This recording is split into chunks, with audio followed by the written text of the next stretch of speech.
Continuamos con más noticias y funcionarios de gobierno desmintieron los rumores de un golpe de Estado. Aseguran que no tenían información y que tampoco se abordó el tema con el presidente Jimmy Morales. Dulce Rivera con el informe completo. Dulce, buenas tardes. Adelante. Gracias, Julia. Muy buenas tardes. La semana pasada el presidente Jimmy Morales literalmente dijo que tenía rumores bien fundamentados sobre un golpe de Estado. Ante esto, diputados de la UNE han citado a autoridades de gobierno y todos han coincidido en algo, y es que aseguran no tener información ni antes ni después de las declaraciones del presidente respecto a una intención de alterar el orden constitucional. En cuanto a este tema, nosotros no tenemos ninguna clase de información. De igual forma, en cuanto a ese tema, tampoco se había conversado, ni siquiera se había escuchado. Sobre la información específicamente requerida, quisiera, como coordinador del Sistema Nacional de Inteligencia, nosotros no teníamos información previa acerca de la temática tocada por el presidente. Como representante de la institución y responsable de las políticas, digo que eso no es posible, visto desde la perspectiva de un golpe militar. Ante estas declaraciones, los diputados de la UNE se preguntaron respecto a quién sería entonces la persona o las personas que estarían informando al presidente sobre estos rumores. No tienen conocimiento de ningún tipo de amenaza contra el orden institucional del Estado de Guatemala. Eso es importante y es tranquilizador por una parte, pero por otra queda la duda entonces el presidente de dónde sacó la información, ¿verdad? Es decir, ¿quién le suministra al presidente este tipo de información y quién tiene esa capacidad de ponerlo a temblar? Porque él dijo que estaba temeroso, ¿verdad? ¿Quién le habla al oído al presidente? Otros puntos que llaman la atención de los congresistas es que ninguna de las secretarías de Estado ni de los ministerios se reunieron para reaccionar ante las declaraciones del presidente, puesto que no convocaron a ningún comité de crisis y es más, según las mismas declaraciones de los funcionarios, no se volvió a tocar el tema. Por una Guatemala en paz, Dulce Rivera y Noé Medina. Y ahora vamos con Carolina Leverón porque el Ejecutivo confirma y mantiene que el presidente sí recibió rumores de golpe de Estado, pero que los ministerios de Gobernación y Defensa deben de hacer una investigación. Carolina, buenas tardes, adelante. Así es, y pese a que el Ministerio de Gobernación confirmó que no han tenido información sobre posibles acciones de generar un golpe de Estado en la administración de Jimmy Morales, el vocero presidencial confirmó los rumores que el presidente dijo la semana pasada en medio de un acto público y que de oficio el Ministerio de Gobernación y la Defensa investigaron dicha información. Está a cargo del ministro de Gobernación poder detectar cualquier grupo sedicioso que intente atacar la institucionalidad del país. Esto no descarta cualquier comentario que el presidente haya hecho sobre el tema de rumores. Y yo personalmente indiqué que únicamente el presidente se podía pronunciar sobre ese tipo de temas. No significa que no se inicie todo un proceso de investigación, que pues lo ha hecho de oficio el ministro de Gobernación, sobre todo detectando posibles focos de grupos sediciosos, inclusive pues también el Ministerio de la Defensa. El vocero insistió en que debe ser el presidente Morales el que aclare esta situación, pese a que ya se ha confirmado de que no ha existido algún intento, como lo dijo el presidente Morales, quien tras dar estas polémicas declaraciones no ha tenido ninguna aparición pública en la que se pueda cuestionar del porqué de sus aseveraciones. Por una Guatemala en paz, Carolina Leverón y Emilio Artiga.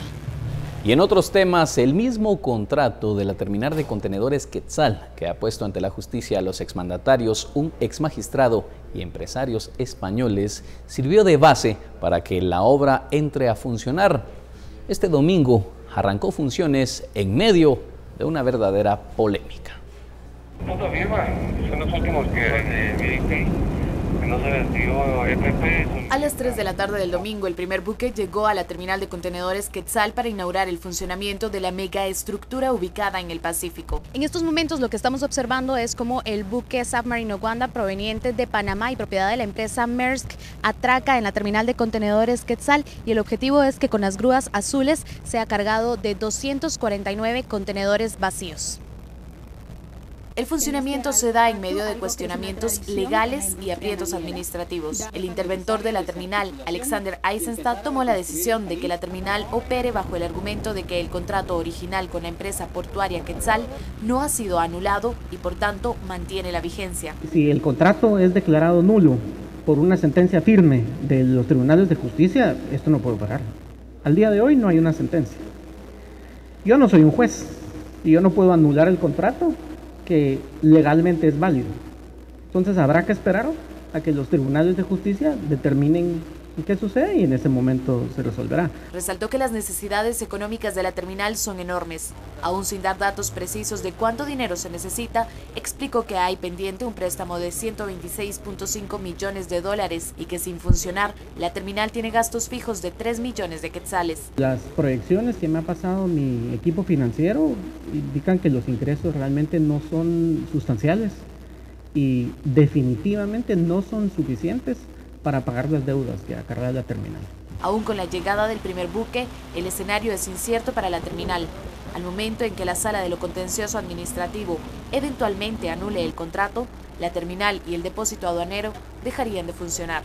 Son estos escenarios los que no le dan certeza de clientes a la terminal. No podemos sinceramente todavía avisorar cuánto va a ser la recaudación que esperamos obtener, porque obviamente va a depender mucho de la naviera, va a depender mucho también del tipo de tráfico comercial que hay acá. El Congreso no ha aprobado la concesión directa para que sea APM Terminals la que obtenga el contrato. La Contraloría General de Cuentas ve desfavorable la concesión y el funcionamiento de la terminal. El sindicato de la empresa portuaria Quetzal protesta por el funcionamiento de un contrato señalado de corrupto. Ante todo esto, el interventor ha dicho que son opiniones de grupos que en su momento tuvieron responsabilidad sobre el contrato y de haber cumplido con su función no existiría la intervención y la disyuntiva económica y legal en el contrato de la terminal de contenedores Quetzal.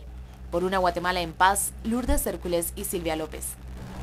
Y sobre este tema de la terminal de contenedores Quetzal, el Ejecutivo insistió en que el Congreso es el que debe conocer y resolver sobre la iniciativa de ley para la concesión del proyecto. Vamos a insistir nuevamente al Congreso para que se pronuncie a ese respecto, ya que desde la fecha en que fue presentada la propuesta por parte de la Procuraduría General de la Nación y de la Secretaría General, no se ha tenido todavía una respuesta. El plazo de los 40 días que internamente negociaron las partes, es decir, Estado de Guatemala y la terminal de contenedores, pues pese a que ya venció, esto no inhabilita al Congreso para que no se pronuncie hacia ese respecto. Y tras conocerse que entró en operaciones la terminal de contenedores, muchas reacciones hay a través de las redes sociales. Algunos guatemaltecos solicitan que haya vigilancia para evitar casos de corrupción en este proceso. Otros afirman que esto es parte del modernismo de nuestro país. Andrea, buenas tardes, adelante.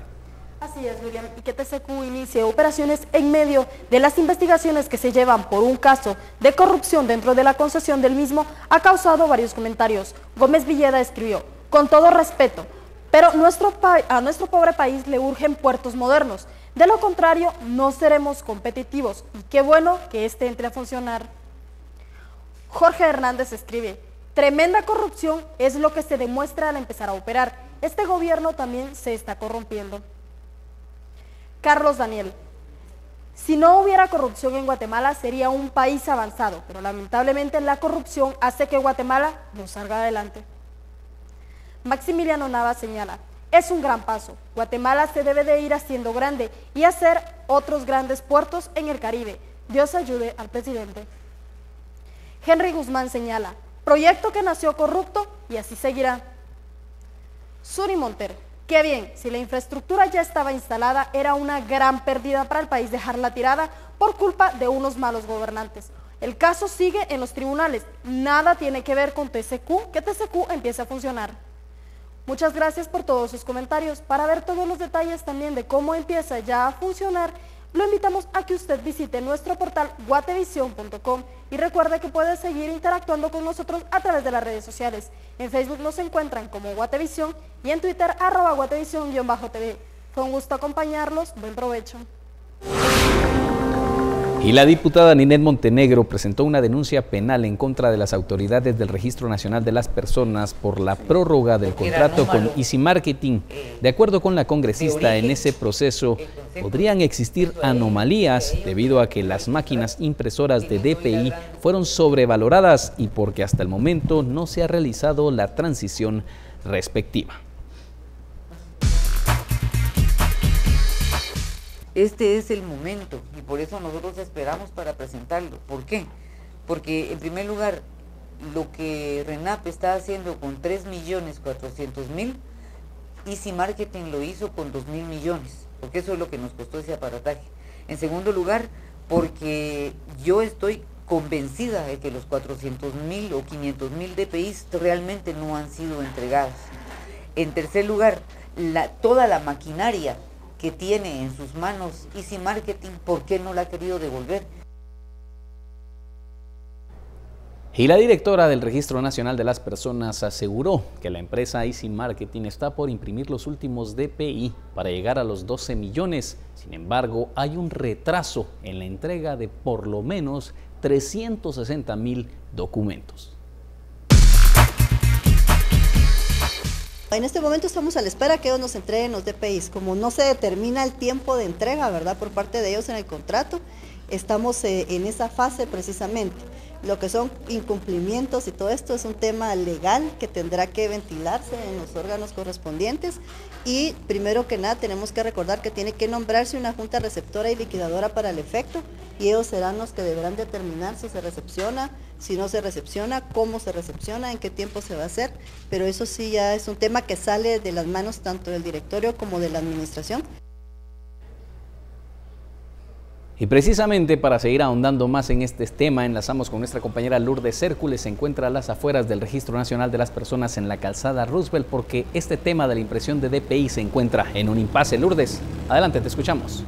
¿Qué tal? Muy buenas tardes, me encuentro en el Registro Nacional de las Personas y es que el pasado viernes 17 de febrero debía concluir el contrato que el RENAP sostiene con la empresa Easy Marketing. Para ello debían concluir la entrega de 12 millones de documentos personales de identificación, sin embargo esto aún es un pendiente, pues la última entrega que se realizó fue de 7.500 DPIs que aún deben pasar por un proceso de control de calidad y entonces determinar si se ha cumplido con el monto estipulado en el contrato. Mientras tanto, el RENAP se encuentra en un impasse en cuanto al requerimiento de impresiones, pues ya no hace las solicitudes a la empresa Easy Marketing y ellos aún no asumen la impresión de los documentos. Esta situación será la que se defina cuando pase el control de calidad de los 7.500 últimos lotes de DPIs y que estemos ya finalizando ese contrato. Posteriormente a eso, podríamos nosotros empezar a producir nuestros documentos personales de identificación. Es decir, termina el contrato y posteriormente a ello producir nuestros propios documentos. Además, la diputada Ninette Montenegro presentó esta mañana una denuncia precisamente por la prórroga de este contrato que se realizó en 2016. Ante esto, el vocero del RENAP ha señalado que al menos esta administración se ha mantenido apegada a la ley y que ellos de hecho han presentado una serie de denuncias penales. Por una Guatemala en paz, Lourdes Hércules y Silvia López. Antes de ir a la pausa comercial, el viernes pasado publicamos las imágenes de la detención de un hombre en estado de intoxicación y portación de arma de fuego. Esto ocurrió en México y que tras su arresto y la resistencia falleció. 8 agentes de la policía mexicana trataban de detenerlo sin conseguirlo y tras ser esposado falleció. Las investigaciones y la necropsia revelan que sufrió de un golpe en la cabeza como trauma cráneoencefálico y pese a estar embriagado, sí portaba licencia para las armas de fuego. Ahora las investigaciones apuntan al exceso de fuerza de los agentes captores de Alejandro Cisneros Martínez, de 42 años, que revela la necropsia, trauma cráneo-encefálico. Le recordamos, esto ocurrió en México. Pausa, regresamos en instantes. No se lo subió. En instante regresamos con las noticias internacionales, pero le invitamos a que sintonice la emisión estelar con María Luisa Gómez y Alejandro Vidal, de lunes a viernes a las 9 de la noche.